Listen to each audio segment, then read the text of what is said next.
দাঁড়াতে পারে, তাই আমিও আপনাদের পাশে দাঁড়ানোর জন্য এখানে এসেছি।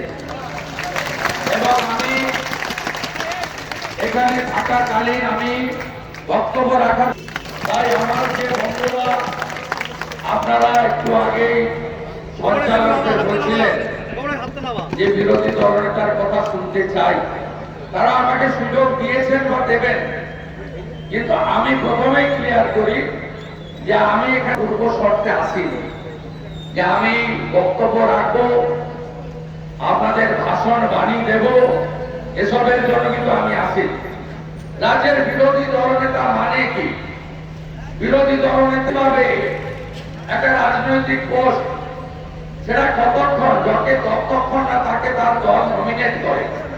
যখন তিনি নমিনেট হয়ে যান, তিনি এই রাজ্যের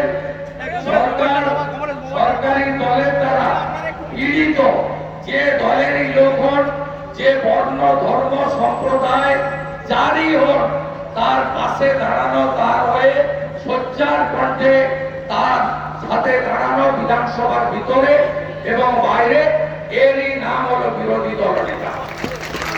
উল্টো দিকে মুখ্যমন্ত্রী শব্দের অর্থ কি? তিনি গণতন্ত্রে 51 মানে 100, 49 মানে 0।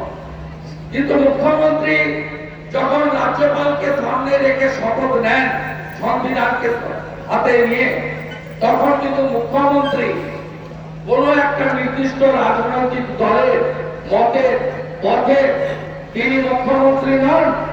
সেই কারণে ডক্টর ভীমরাও আম্বেদকর যেদিন সংবিধান দিয়েছিলেন, তাতে পরিষ্কার ভাবে প্রথম ভাষাতে লেখা আছে যে আমাদের গণতান্ত্রিক ব্যবস্থা পরিচালিত হবে for the people, by the people, of the people, not for the party, by the party, of the party.